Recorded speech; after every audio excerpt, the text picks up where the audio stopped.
Oke, Pak Ridwan. Ya, Connect putus lagi. ya tadi. Ternyata 1 jam putus, Pak. Nggak bisa, Pak.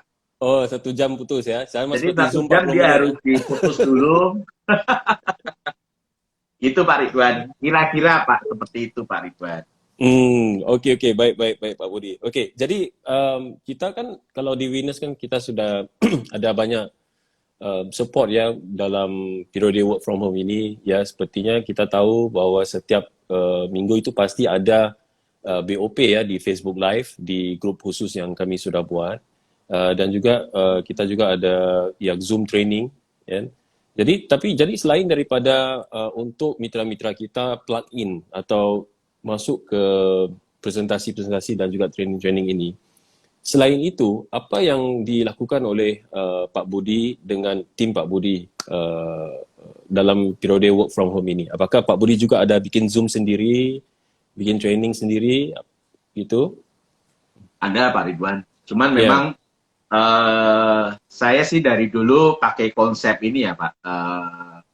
Memang ada training-training Pak kadang yang misal kemarin ada yang request, Kok Budi bikin dong LRP gitu ya, marketing plan. Gitu Marketing ya. plan ya. Ya, kemudian ada kemarin training produk gitu ya. Kan kadang kan kita nggak bisa ngomong leluasa kalau di semacam misal Instagram Live ini Pak, kan nggak boleh overclaim segala macam gitu ya Pak. Saya ada beberapa training produk di Facebook grup tertutup sih Pak. Jadi ngomongnya lebih bebas gitu, testimoni lah, bisa apalah gitu ya, nggak takut overclaim, ada Pak. Karena memang saya berpikirnya satu contoh nih ya, oke, kita kan Winners punya Telegram gitu ya, misal testimoni gitu ya. Tapi kadang saya berpikir gini, untuk orang baru, mungkin ada beberapa juga nyarinya kan banyak sekali itu Pak gitu ya. Kadang saya ada bikin di Facebook group itu, nanti ada album Pak, testimoni. Saya sendiri bikin, ini testimoni tentang apa, yang apa-apa-apa gitu ya. Dan nanti kadang ada beberapa, misal ada beberapa mitra nanya tentang produk gitu Pak. Ya. Kalau kayaknya di albumnya di Facebook group itu ada, saya ngomong gini, Ci, kok komennya di Facebook aja ya. Nanti penjelasannya di Facebook group aja ya. Kenapa? Karena kalau di Facebook group pun kan itu Pak, nanti dia bisa lihat lagi Pak. Iya. Jadi misal waktu kita ngomongnya tentang, dia nanya tentang misal contohnya autoimun gitu Pak. Oke. Jadi kalau pas di yang album Facebook grupnya autoimun gitu Pak. Jadi waktu orang buka Facebook itu kan dia bisa lihat Pak komen-komen atas segala macamnya gitu ya. Jadi kadang nanti waktu kita tidak bicara pun Pak, waktu dia lihat di sana, dia akan belajar kan. Iya. Jadi betul. kita juga tidak mengulang-ulang gitu ya. Jadi itu ada Pak Ridwan. Itu juga saya lakukan gitu ya. Memang nama grupnya juga rahasia dikejar uang sih Pak gitu ya. Ya Facebook group tertutup gitu ya. Karena kan kita juga tidak mau sampai overclaim Pak tentang testimoni gitu ya. Ya, Cuman jadi kan di kalau grup yang di tertutup lah. ya gitu ya, itu ada Pak. Kita juga lakuin gitu ya. Cuman kalau misal contoh nih seberapa sering atau seberapa intens itu ya. Kalau buat saya sih sebetulnya saya pakai teorinya di Buddhis sih Pak. Jadi di Teori Buddhis apa? itu dulu ada Buddhis Pak. Buddhism. Oke. Buddhism, oke. Ya. Jadi ada satu teori tentang dawai gitar, Pak. Nah, itu kebetulan di belakangnya Pak Ridwan ada gitarnya kan. Oh, gitar. Oh, oke. Nah, ya. Saya memang sengaja itu, Pak, cari itu, Pak. Kenapa? Kalau kita setel gitar, Pak, senarnya terlalu kencang, bunyinya juga nggak bagus, Pak. Iya. Kalau dia terlalu kendor atau mungkin terlalu lembek gitu ya, dia suara juga nggak bagus gitu ya. Jadi kadang di dalam bahasa Mandarin ini konsep sih Pak sebetulnya. Ada yang namanya Kang Kang Hao, Pak. Pernah dengar nggak Pak? Kan Hao. Kang Kang Hao. Oke. Kalau orang yang tahu bahasa Mandarin ya, Kang Kang Hao itu artinya pas-pasan, Pak. Jadi kadang di dalam, ya, saya sih sering pakai konsep itu di dalam bisnis saya sih Pak. Karena kadang kalau terlalu kencang ya, terlalu sering gitu ya, orang juga bisa penuh gitu ya. Tapi juga kalau terlalu kendor gitu ya, jarang sekali dibikin ataupun apa, nanti dia juga pasti lembek juga gitu kan. Jadi kadang saya sering kalau di dalam bisnis Pak, seberapa sering kalau memang pas bisa sering-sering, Tapi juga saya juga akan melihat gitu ya. Kalau memang ternyata dia juga full atau segala macam, saya juga tidak mau paksakan Pak. Every month, misal every week atau misal apanya gitu, saya juga enggak Pak. Jadi kadang sesuai pas kebutuhan juga. Jadi kalau tiba-tiba pas butuh, kok boleh nggak nanti besok nih hari apa gitu training group dong, misal apa? Oke. Jadi di luar kebiasaan pun bisa aja dibikin gitu ya. Karena memang saya pakai apa ya konsep juga yang namanya ini sih Pak. Pernah lihat film dunia lain di televisi Indonesia nggak Pak? Yeah. Apanya? Live apa? Dunia lain Pak. Nggak pernah. Itu Pak, Uji Nyali. Nggak pernah ya? saya masih ada kotak setannya soalnya. Mungkin Bu Sherry tahu dia ada nih Bu Sherry. Jadi itu semacam apa nih apa ya namanya itu kayak tontonan di Indonesia itu Pak, yang ceritanya dimasukin di rumah hantu itu Pak. Oh, oke. Nah, ya namanya Uji Nyali gitu ya. Nah, Uji Nyali itu gimana Pak? Jadi kalau dia dimasukin di rumah hantu, kalau dia mau nyerah, kita kan ada gini Pak, suruh angkat tangan gitu kan. Oh, itu yang saya rasa Pak Budi pernah mereka pernah buat satu kali di Semarang kan kayaknya. Ada kan di Semarang satu kali? Oh iya, ada rumah hantu yang saya tunjukin tuh ya. Iya, yang banyak pintu itu. Ya. Oh ya, Lawang Sewu gitu ya. Lawang nah Sewu, itu semacam dari apa tuh tontonan itu kan Pak. Yeah. Jadi saya waktu pertama kali ke Kediri Pak. Jadi tempatnya Bu Diana Novita ya. Waktu itu saya ngomong sama Bu Yurika, Bu Yeni, sama waktu itu Bu Eko ya. Iya. Cik, kalau mitra sudah gini itu ya harus kita datang. Kenapa? Udah nggak bisa. Ya karena dia sudah ngawe-ngawe kan Pak. Cari, ayo bantuin dong, bantuin gitu ya. Nah, cuman biasanya kalau saya Pak, saya juga nggak mau langsung ya.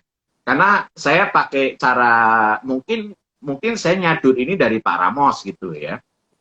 Jadi kalau datang ke satu kota itu Pak, saya nggak mau kalau sebetulnya dia belum bisa prospek, dia belum ada rekrutan ataupun apa Pak. Kita datang ke satu kota, seringnya pasti cuma jadi kacang Pak, dikacangin. Didiamin, nggak diapa-apain gitu ya. Jadi kita mubazir gitu ya. Biasanya kalau saya datang ke satu kota gitu ya, pasti istilahnya apa? Saya lihat dulu. Minim dia prospek sendiri dulu bisa nggak? Kenapa? Karena saya belajar dari pengalaman saya di Semarang kan Pak. Yang jauh sama upland gitu ya. Kan kita juga nggak mungkin tiap hari di sana. Seminggu di sana atau 2 minggu di sana gitu ya. Kalau dia yang paling basic tentang prospecting aja dia belum bisa, Pak. Dia nggak bisa merekrut orang ataupun apa. Kita ke sana cuman sebetulnya Pak jadi baby sister. Iya, betul. Ya, jadi kita cuman bukan jadi leader Pak sebetulnya, jadi babysitter doang. Jadi ini, bantu itu gitu ya. Kita tujuannya kan bantu memang. Cuman kan kita nggak mau jadi babysitter Pak. Yang ceritanya bisnisnya bisa jalan hanya kalau ada kita gitu kan. Makanya kan saya sering ada pakai konsep juga tentang ini. Pasti biasanya kalau rata-rata mitra saya tahu nih Pak, leader kotak sama leader bundar Pak. Leader kotak sama leader? Bundar. Jadi square sama circle Pak. Circle, oke. Ya. Bundar. Ya. Kenapa? Karena paling susah kalau kita membina satu kota itu Pak, kalau leadernya leader kota. Jadi dia nggak bisa mandiri Pak, nggak bisa gerak sendiri gitu ya. Jadi nanti kalau kita datang, dia baru mau jalan. Ibaratnya kayak meja gitu kan Pak. Kalau nggak didorong, dia nggak jalan Pak. Tapi kalau kita datang, didorong, baru dia mau jalan gitu ya. Nah itu sampai kapanpun ya susah Pak. Jadi sebetulnya nanti saya yakin kayak Pak Ridwan sudah sering ke berbagai kota, apalagi berbagai negara ya, akan lihat kan. Biasanya kalau dia leader kota, ya sebenarnya kita buang-buang waktu 1, 2, 3 tahun sih Pak. Karena apa? Oke, 1, 2, 3 tahun ada poin bisa gitu ya, ada omset di dalam kota itu. Tapi sebenarnya dia tidak akan lama gitu ya. Karena di saat saya yakin kita kan nggak mungkin Pak, 10 tahun ke satu kota, 20 tahun sampai nanti 20 tahun kemudian kita datang di kota itu terus kan tidak Pak. Nah biasanya kalau leadernya lingkaran, leadernya bundar, itu enak Pak. maksudnya leader bundar itu gimana? Disentuh dikit dia bisa gelinding, Pak. Iya, iya. Nah, jadi memang tetap semua kan butuh support gitu ya. Orang kita pun dulu di awal juga, kita pun sebagai orang baru kan minta support gitu kan. Tapi Iya. kalau kita ketemunya leader kota semua di dalam satu kota atau di dalam satu grup, ya nanti ya dikotakin aja. Di kota kita ya. Ya, ya, Ya, ya, dan dia kan tidak akan maju. ya. Jadi Jadi kalau ceritanya apa kayak kita punya, leader yang bundar itu dia kalau kita dorong dikit dia jalan ya. iya. Ya, Jadi saya rasa saya oke, seperti mungkin itu Pak Budi. iya, Saya iya. leader yang bundar karena bukan bisnis saja bundar, tapi sekarang wajah dan tubuh saya juga Iya. bundar. Saya juga merasa saya ini bundar, Pak. Oke. Jadi itu saya sering cerita di mitra-mitra, mungkin beberapa leader yang awal ya Pak. Karena kalau buat saya sih konsepnya, saya suka buka orang tuh harus mindset dulu sih Pak. Karena sebenarnya kalau teknik lah atau nanti cara prospek segala macam itu sebetulnya YouTube juga banyak Pak, bisa ngajarin prospek orang-orang yang lebih jago pun banyak gitu kan Pak. Cuman kan bagaimana konsep itu yang kalau dalam bahasanya Seven Habits itu paradigma kan Pak.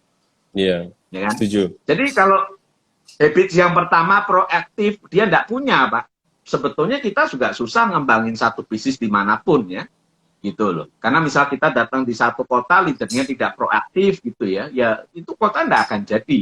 Jadi itu yang saya pelajari di bisnis ini. Makanya saya sering ngomong sama mitra-mitra, lu pilih mana? Menurut kamu, menurut Anda leader yang mana? Nah ini teman-teman yang dengar nih, menurut teman-teman, ya teman-teman nih leader yang mana? Yang kota atau yang bundar? Ya, Nah, ini coba ada tulis di satu komen gitu ya. ada satu Bu Arina dari Medan, dia tulis dia leader segitiga Pak. Segitiga gimana tuh Pak? Segitiga ya, segitiga emas boleh lah. Tapi saya yakin Bu Erlina itu seorang leader yang bundar ya, karena saya nggak di Medan juga, tapi dia tetap jalan. Ya. Jadi bagus itu. Bu Erlina bundar, tapi belum perfect bundar, masih lonjong sedikit ya. Ya, sebenarnya kalau yang saya sering lakukan sama mitra-mitra, sebetulnya itu sih Pak. Karena buat saya juga sebetulnya sebagai pengalaman basicnya kan arsitek Pak. Saya suka studi komparasi gitu ya. Jadi saya ngelihat di beberapa kadang networking lain gitu Pak. Dia kalau bikin BOP ya ada satu materi training seharian gitu Pak. Materi pertama selalu adalah paradigma. Mindset lah. Ya, kenapa? Karena kita nggak bisa Pak, kita cerita panjang lebar nih perusahaan sebagus ini bla bla bla bla bla bla, nanti ini duitnya gede dan segala macam dan apa bisa apa. Tapi kalau paradigmanya dia apa nih maksudnya nggak kita buka dulu, otomatis gimana dia bisa yakin lah bisa mau jalan bisnis, dia mau merubah hidup itu segala macam. Itu kurang gitu. Karena sebetulnya maka saya contoh nih Pak. Saya suka sama Mas Riyandi ya, dengan konsepnya dia suka bikin resah orang gitu ya. Maksudnya suka bikin resah orang itu gimana? Jadi kalau ketemu orang, dan saya tahu karena saya kan sahabat Pak Rian ya, bukan teori yang data gitu enggak, tapi supaya orang yang dengar kalau ngomong sama dia itu hidupnya tuh jadi resah Pak. Jadi orang yang nyaman-nyaman aja pun jadi resah gitu ya. Kayaknya gua harus bisnis nih atau mis apa gitu ya. Kalau gua gini terus nanti gua bisa gimana gitu ya. Karena memang paradigma itu kan yang paling penting. Jadi kadang saya belajar untuk kalau ketemu orang ya, ketemu mitra ya open mind gitu, minda gitu, mindset gitu ya. Maka sering kalau di berbagai kota, mungkin teman-teman yang mitra-mitra saya pasti tahu. Biasanya kalau saya bikin bonding Pak, selalu saya mintanya 2 sesi Pak. Kenapa 2 sesi?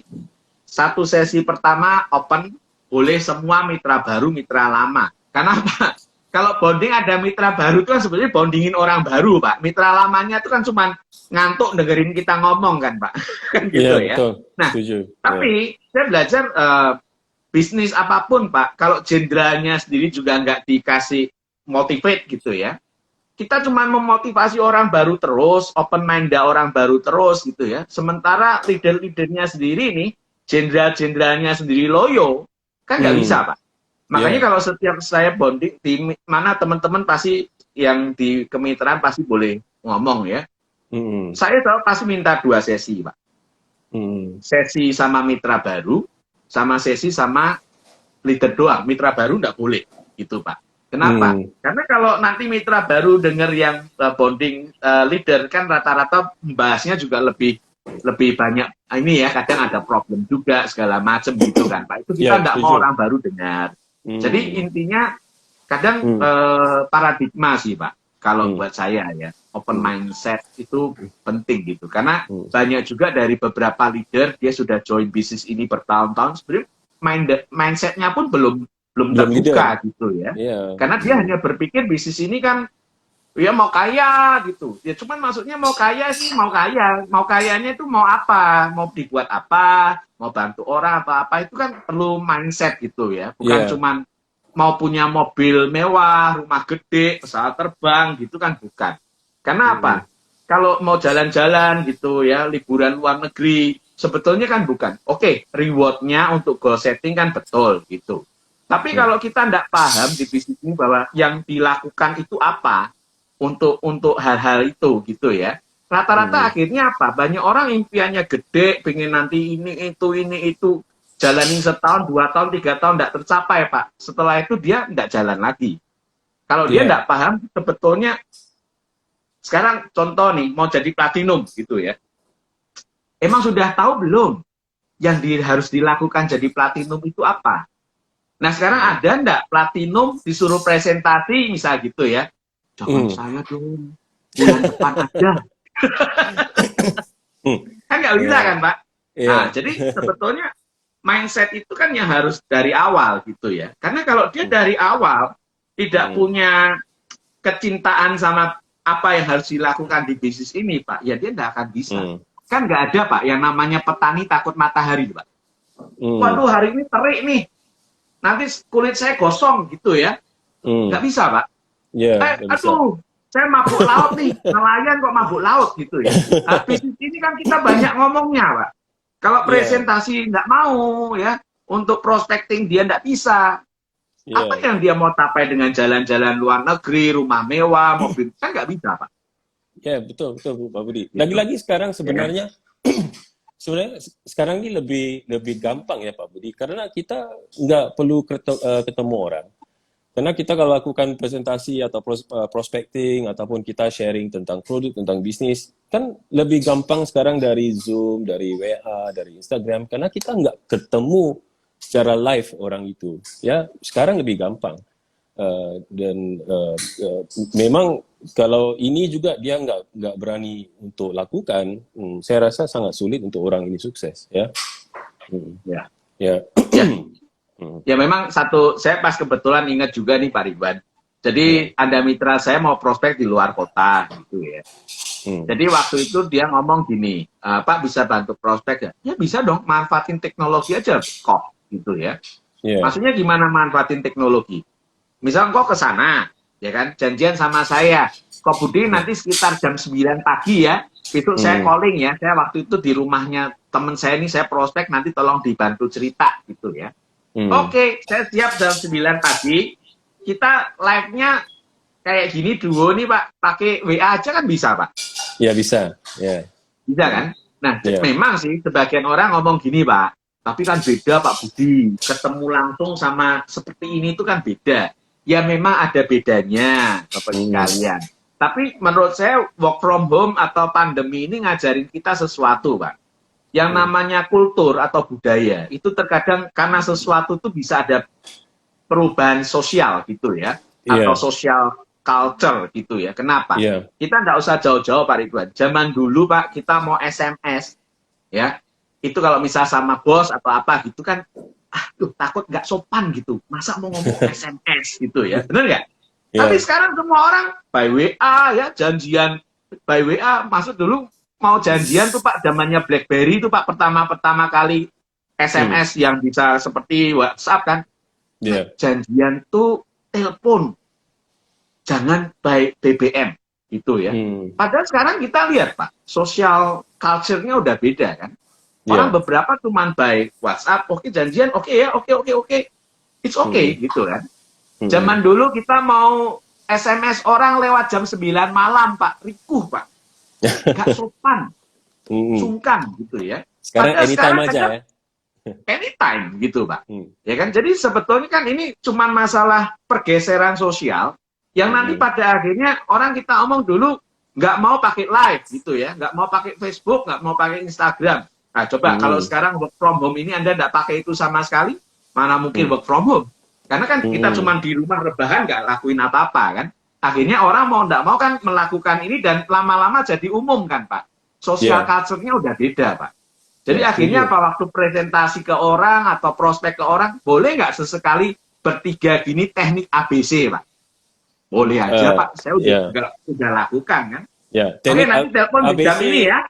Teknik ABC berarti ini kan advisor bridge dengan customer kan? Iya. Jadi misal kayak satu contoh Zoom meeting bertiga doang, Pak. Oke kan? Tapi kalau cuma bertiga aja, nggak ada share slide atau segala macam, pakai WhatsApp aja bertiga bisa kok. Iya.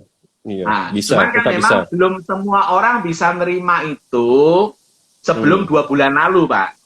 Iya. Tapi setelah 2 bulan lalu ini, kita kan sekarang sudah mulai bisa menerima. Karena kalau kita tidak lakukan itu, ya kita tidak akan bisa, Pak. Maksudnya activity-nya tidak akan ada gitu kan. Betul Pak Budi, saya setuju. Oke Pak Budi, jadi kita sudah sampai ke penghujung sesi live malam ini. Oke, jadi kita terima kasih kepada Pak Budi sekali lagi karena sudah sharing semua tipsnya, semua manfaatnya untuk kita semua menjadi leader yang lebih mandiri ya. Karena dalam Business for Life ini penting untuk jadi mandiri. Karena kalau kita lihat orang-orang yang sudah mencapai platinum, yang sudah mencapai gold, tiap dari mereka semua adalah leader yang mandiri. Berarti orang-orang ini mereka bisa lakukan for life di mana aja tanpa upline mereka. Jadi itu satu kunci, satu faktor yang kita semua harus belajar ya, termasuk saya juga ya. Jadi sebelum kita akhiri, ada nggak apa-apa pertanyaan dari para peserta kita ya, dari Indonesia, dari Singapura dan Malaysia?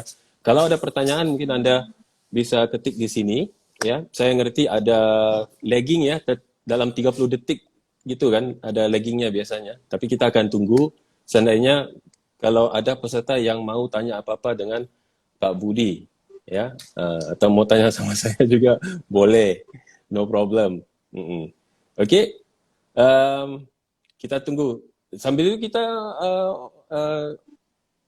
oh ya Pak Budi, jadi ada nggak siapa-siapa yang Pak Budi mau berterima kasih ya, mungkin sudah support, memberikan dorongan atau support atau bantuan sama Pak Budi selama dalam bisnis for life ini?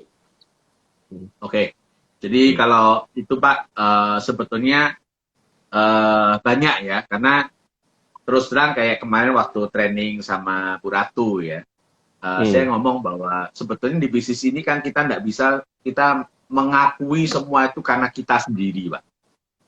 Karena yang namanya Budi Kwang itu kan karena dari grup, Pak, dari banyak orang, keahlian banyak orang gitu ya.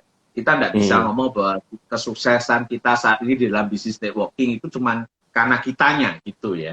Makanya satu contoh, saya paling nggak pernah juga bilang kalau ada mitra sukses gara-gara gue itu. Saya nggak, karena saya berpikir bahwa di dalam bisnis ini kan orang sukses itu kalau kita bicara kemandirian kan harus dari diri sendiri ya. Jadi kalau dia sukses ya dari dianya sendiri gitu. Cuman kalau pengalaman dari experience selama jalanin bisnis ini, terus terang saya akan bilang Pak, ada beberapa yang saya pelajari dari Pak Ramos di awal gitu ya. Yaitu ceritanya kalau kita boleh bilang itu, buat saya Pak Ramos itu menginspirasi saya tentang leader daerah. Gitu. Jadi jadilah raja daerah. Maksudnya jadilah raja daerah itu gimana? Jadilah raja daerah. Oke. Iya, raja daerah. Karena saya pikir gini ya. Oke, sekarang saya di Semarang nih. Oke, mungkin saya punya mitra di Medan, ada Kojeki, Jipeti segala macam gitu ya. Tapi sebetulnya untuk tempat yang jauh sekalian ya, sebetulnya kayak saya pun dari dulu ya, saya pernah ke Medan, saya pernah ke Papua gitu ya. Tapi memang itu tidak jadi prioritas sih Pak. Terus terang saya mengakui itu gitu ya.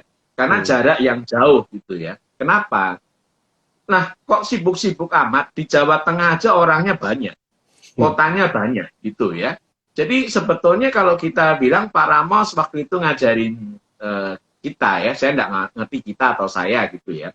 Tapi istilahnya cari di satu kota ini lingkaran 1 jam, ya, maksudnya lingkaran 1 jam itu kalau di Semarang ada Ungaran, ada Salatiga, ada yang mana areanya 1 jam perjalanan gitu ya. Nanti kalau sudah di 1 jam itu cari yang 2 jam, ya. Misal 2 jam itu kan misal ke lebih jauh ya, Ambarawa, Solo gitu ya. Nanti yang 3 jam, Jogja segala macam. Karena memang termasuk Pak Dedi ya, zaman dulu sering ngomong gitu. Pak Budi Edi nggak apa-apa, mana? Edi GM Susetyono. kita. Ya. Jadi Pak Pak Dedi Dedi, juga, Dedi Aryadi. Dedi Aryadi Almarhum ya. ya. Oke. Ya, jadi Pak Dedi pun dulu sempat ngomong nggak apa-apa Pak Budi fokus Jawa Tengah saja. Kenapa? Orang Jakarta nggak tahu Blora. Orang Medan nggak tahu mana itu apa Pati, gitu ya. Jadi kota-kota yang orang nggak tahu ini, biasanya kan kalau Pak Dedi cerita ya, dulu GM kita, saya banyak belajar dari Pak Dedi, karena setiap Pak Dedi datang juga saya selalu nanya gitu ya. Sebetulnya ada satu ini sih, Jawa Tengah ini kan orangnya juga banyak Pak, karena Pulau Jawa itu kan orangnya paling besar ya. Ada Jawa Timur, Jawa Barat, Jawa Tengah termasuk banyak gitu. Apalagi kalau kita belajar dari pemilu kemarin ya, orangnya banyak gitu. Jadi sebetulnya itu bisa jadi tempatnya kita gitu ya. Jadi itu yang saya pelajari dari Pak Ramos, Pak. Jadi termasuk juga ada beberapa tentang marketing plan gitu. Saya lebih banyak ke Pak Ramos. Memang banyak ilmu di awal dari Pak Ramos ya. Cuman memang Pak Ramos kan 1, 2, atau 3 bulan lah. Itu dulu awal sering datang. Cuma setelah itu dikasih ke Pak Rian kan. Nah, yang saya pelajari dari Pak Rian, memang sebetulnya Bapak Ibu kita jalankan bisnis ini kan kudu enjoy ya. Jadi jangan terlalu serius sih. Dan yang pasti sih ya itu yang tadi saya ngomong. Bikin resah Pak. Itu yang saya pelajari. Dan banyak lah yang saya dapetin dari sahabat saya Pak Rian ya. Jadi di awal-awal sampai beberapa tahun kemudian ya, itu kan banyak sekali yang saya dapetin ya, saya pelajari dari beliau ya. Kemudian juga ada sebetulnya, ini sahabat saya juga, ada Pak Kurnia sama Bu Ratu ya. Sebenarnya kalau kita mau nih teletabis sebetulnya Pak ya. dan dulu saya suka ngomong gini, karena kan ini belajar dari, kalau tidak salah dari Pak Salim ya. Pak Salim suka ngomong yang namanya GID Body. Saya dapat itu tahun 2000 ya. Tahun 2010 waktu kasih training sukses seminar di Puncak ya.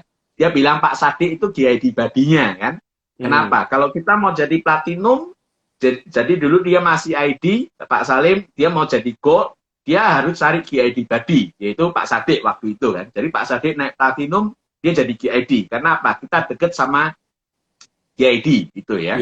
Jadi terus terang, kalau dari Pak Kurnia ya, saya yang Pak Ridwan tadi ngomong tentang kenapa kok mindset awal gitu mau mandiri segala macam, saya mikir gini dari omongan Pak Kur waktu kasih training di Hotel Quirin di Semarang ya. Bukan ngomong sama saya, cuman waktu itu saya merasanya ngomong sama saya gitu ya. Bapak Ibu bisa cari enggak sebuah bisnis yang kalau ada yang namanya hukum snowball. Kenapa?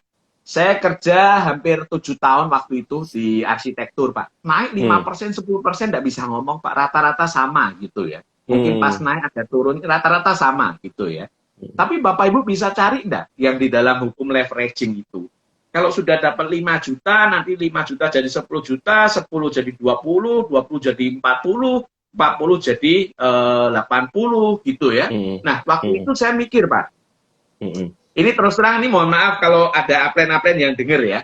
Jadi waktu pertama kali, misal contoh nih, Pak Rian datang ke Semarang gitu ya. Tapi kan ini saya juga sudah sering ngomong sama mitra-mitra ya. Jadi dulu Pak, saya masih ingat pertama kali Dr. Edu, Pak Kur gitu, rame-rame datang Semarang gitu ya. Saya masih mikir, wah kalau ngajak mereka makan gue yang traktir nih gitu ya. masih ini Pak sombong, nggak ngerti kalau penghasilannya udah gede gitu kan. Tapi Pak, saya waktu itu ngelihat gitu ya Pak Rian gitu ya. dulu PD 20 juta gitu ya. Terus dia jadi ID jadi 40 juta, 50 juta gitu ya. Dan yang memang waktu itu mungkin Pak Rian juga mau manas-manasin saya gitu ya. Kadang kalau dapat bonusnya apa kasih tunjuk dikit Pak gitu ya. Oh. Gila ya 100 juta gitu misal gitu ya. Saya mikir ketemu setahun 2 tahun kok perbedaannya tinggi sekali ya. Sementara saya masih gini-gini saja gitu ya. Nah waktu itu salah satu sih Pak yang bikin saya makin fokus ya di Polife gitu ya. Kenapa? Nah kalau saya cuma fokus di arsitektur kita nggak akan maju kan. Cuman gitu-gitu aja. Jadi terus terang itu juga terima kasih sama Pak Kurnia ya. Karena motivasi itu dan terima kasih sama Pak Rian nunjukin saya bonusnya gitu ya. Jadi saya jadi matanya terbelalak gitu ya. Oh gitu ya. Jadi akhirnya lebih serius gitu ya. Tapi terus terang dua orang ini buat saya yang banyak menginspirasi ya. Go International Diamond Mas Riyandi sama Go International Diamond Pak Kurnia ya. Tentu saya tidak lupakan ya yang atas-atas lagi ya Pak Salim ya Pak Sadik, Dr. Edu gitu ya. Dr. Edu yang saya pelajari adalah caranya bicara Pak. Ya jadi menggebu-gebunya gitu ya. Saya waktu itu pernah nanya sama Mas Rian ya, Pak Rian. Kalau Pak Rian pas nonton siapa tahu membenarkan ya. Saya waktu itu pernah nanya sama Pak Rian gini, caranya Dr. Edu itu gimana ya? Kok dia bisa ketemu ya, ada Pak Ramos, ada Pak Pur, ada Pak Edi, dan Christine, dan segala macam. Ini kan leader-leader gede, leader-leader hebat gitu ya. Caranya gimana ya? Apa yang dia lakukan sih gitu. Dulu saya pernah nanya gitu sama Pak Rian gitu ya. Cuman entah pertanyaan itu juga belum terjawab gitu ya. Tapi buat saya sih, saya berpikir apa nih? Ya kalau mau jadi leader hebat, jadi leader yang hebat dulu gitu ya. Kita harus selalu percaya itu. Kenapa? Satu contoh, saya kalau ngomong ini juga banyak nyontek dari Pak Sadik loh, Pak Ridwan ya. Kambingnya saya tiru gitu ya, kambing tuh ya, dan segala macam gitu. Cuman saya sering info sama mitra-mitra juga sih Pak Ridwan. Kita kalau mau di bisnis ini kan kita harus mengidolakan seseorang. Kita belajar apa yang baik, kita ambil gitu ya. Makanya Confucius itu ngomong gitu ya. Ambil yang jelek jadikan guru. Loh, yang jelek kok jadikan guru ya. Yang baik jadikan teladan. Itu kata-kata mutiara dari Confucius gitu ya. Jadi dia bilang yang jelek pun bisa jadi pelajaran gitu ya. Supaya kita tidak menjalankan yang sama gitu ya. Maksudnya jelek cuma tentu contoh ya, saya pun juga banyak kekurangan kan Pak Ridwan gitu ya. Tapi saya berpikir tidak ada manusia yang sempurna kan. Nah di saat kita mempelajari sesuatu dari idola kita, ambil yang baiknya. Tutup mata aja sama jeleknya. Yang tidak baik, hilangkan saja. Itu yang saya pelajari dari kata-kata mutiara Confucius. Jadi kadang kalau mungkin Pak Ridwan melihat saya ini tukang nyontek gitu ya. Jadi kalau ibarat film silat zaman dulu tuh Condor Heroes. Condor Heroes. Ya. Itu jagoannya namanya Yoko, Pak. Jadi dia belajar ilmu dari Butong Pai, dia belajar ilmu dari Ngomeng, dia belajar ilmu dari ini. Ya, di akhir-akhir Pak, dia ambil jadikan satu dan jadi ilmunya sendiri. Maksudnya gimana? Teman-teman, ini kalau dari saya ya Pak Ridwan ya, saya tidak mengharapkan teman-teman juga bisa atau maksudnya melakukan yang seperti saya maksud gitu ya. Tapi kalau buat saya, Pak, misal contoh nih, Pak Sadik idola saya. Tapi makanya kemarin waktu kan saya 11-12 sama Pak Sadik gitu ya. Tapi teman-teman di saat mengidolakan seseorang, teman-teman juga tidak boleh terlalu berlebihan, maksudnya gimana? Kalau kita mengidolakannya terlalu berlebihan, yang dimaksud jangan sampai merasa kita tidak bisa seperti Pak Sadik. Gitu. Jadi itu mengidolakan terlalu berlebihan. Kenapa? Saya mengidolakan Pak Sadik, saya mengidolakan Dr. Edu, Pak Rian, ya, misal Pak Kur, gitu, misal Pak Ridwan juga ada yang saya lihat banyak ya selama kita ketemu gitu ya. Tapi saya tidak mau merasa bahwa saya di bawah beliau-beliau ini, gitu ya. Jadi kalau kita merasanya di bawah beliau-beliau yang kita idolakan ini, nanti Bapak Ibu cuma jadinya cetekan aja. Nggak akan tumbuh. Nggak bisa lebih dari mereka gitu, nggak bisa lebih dari guru-guru kita gitu ya. Jadi idolakan mereka, tapi jangan merasa rendah diri, jangan merasa bahwa kita itu nggak setara sama mereka. Yeah. kita tidak setara sama beliau-beliau ini, jangan gitu ya. Yeah. Jadi teman-teman juga harus belajar bahwa banyak yang harus kita bisa pelajari ya. Pak Salim ya, Kiai Dibadi, Kak Sherry ya. Saya juga banyak berterima kasih ya, banyak ilmu-ilmu yang didapetin itu terlalu banyak Pak. Dan sebetulnya kalau harus berterima kasih sih Pak sebenarnya sama mitra-mitra saya sih Pak. Karena kan mereka yang berkontribusi lebih ya. Karena sebetulnya kalau kita bilang upline itu mau sebaik apapun tidak mempengaruhi bisnis kita Pak. Benar kan? Tapi mitra-mitra kita ini terus terang yang super power lah ya, Bu Vima, Bu Yurika, ada Bu Diana Novita, mereka orang-orang hebat Pak. Kadang saya pun berpikir mereka jauh lebih hebat dari saya gitu ya, karena saya mikir gimana ya bisa prospek orang sebanyak itu kok join gitu. Jadi ini orang-orang yang kita harus berterima kasih sama mitra-mitra di bawah kita ya. Tanpa mereka kita tidak akan ada kita di sini. Itu yang harus kita lakukan gitu ya. Ya, itu sih, ya Pak. betul. Betul Pak Budi. Jadi banyak ya, Pak. Dan untung Pak Budi udah sebut nama Bu Sherry tadi, karena tadi di komentar Bu Sherry bilang ini lupa nama saya ini. Ya, tapi Bu Sherry kita tahu dia banyak berjasa di backgroundnya ya, menyiapkan sistem apa segala macam dan kita semua. Karena kan kita bilang semua ini kan kita contoh lah ya, BOP, training semua kan dari Bu Sherry ya, makanya kadang kita pikir Pak, ya memang di bisnis ini oke, sepintar apapun kalau kita tidak bisa yang namanya kacang lupa kulitnya, itu menurut saya karakter ya Pak. Jadi buat saya apa yang kita pakai sekarang ini semua rata-rata dari Bu Sherry yang bikin gitu ya. Tapi kalau kita bilang saya sih berpikirnya bisnis ini kan personal growth ya Pak. Jadi kadang ada orang berpikir gimana sih Pak biar makin sukses.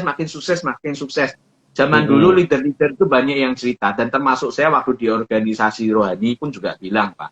Sebetulnya kesuksesan itu kan pertumbuhan apapun itu setara sebanding lurus dengan pertumbuhan karakter kita Pak. Iya. Maksudnya pertumbuhan karakter gimana? Sekarang kalau kita ngomong mandiri ya, teman-teman kalau tidak mandiri, teman-teman tidak akan belajar lebih, tidak akan menghadapi problem lebih kan.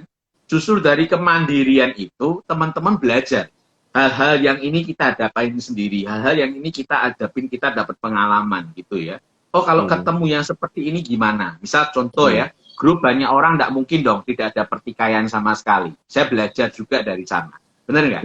Jadi kita bisa belajar banyak hal dari problem gitu ya. Nah cuman di saat problem itu muncul, ya kita lebih bijak kan, kita bisa lebih dewasa gitu ya. Di saat kita lebih dewasa itulah sebetulnya pertumbuhan bisnis kita akan terjadi.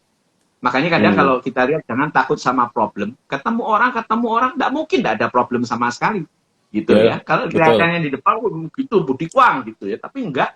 Buat saya bisnis ini yang luar biasa adalah mitra-mitra ya. Tanpa mereka saya tidak akan ada di sini. Saya terima kasih buat mereka semua ngasih saya nano-nano ya, ada indahnya, ada sukanya, ada dukanya, tapi itulah yang saya cintai dari bisnis ini.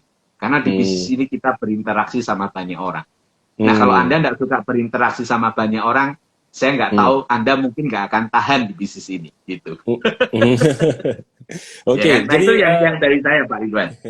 Baik, terima kasih Pak Budi. Ini tadi ada yang tanya nih, usia Pak Budi berapa? Jadi ada yang sudah menjawab usia Pak Budi. Kan Pak Budi dengan saya kan lahir tahun yang sama kan? Ya, jadi kita kan bentar lagi nanti tahun depan 17 Pak. Oh, bukan 390 Pak Budi. Nggak apa-apa. Kalau cowok nyebut umur kan nggak apa-apa Pak. Saya kelahiran tahun 81 ya. Oke, terima kasih Pak Budi.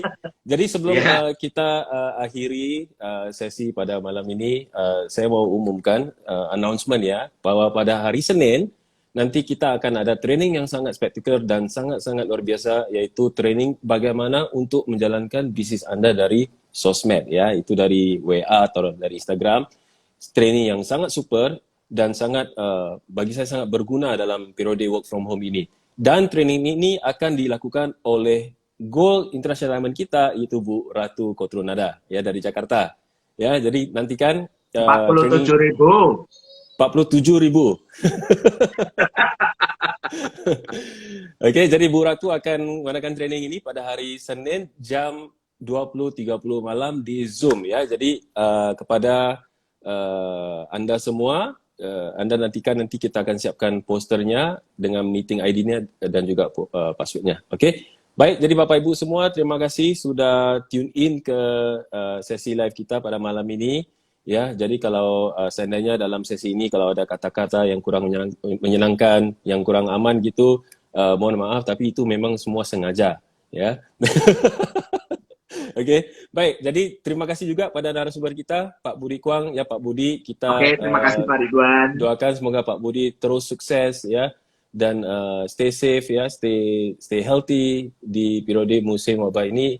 Amin. Semoga cepat usai musim ini, jadi kita semua dapat bertemu kembali dan lakukan offline meeting juga ya. Terima kasih pada semua. Thank you very much Bu Sherry. Pak Sadik juga ada tadi tapi dia pakai akun adik saya Delima. Ya, semua yang di Jakarta, yang di Medan, di Jawa Tengah, Jawa Timur, di Singapura, di Malaysia semua, terima kasih banyak sudah tune in ke live ini. Okay, so that's all for tonight. Thank you very much dan Assalamualaikum. Bye-bye. Terima kasih. Thank you, Pak. Thank you.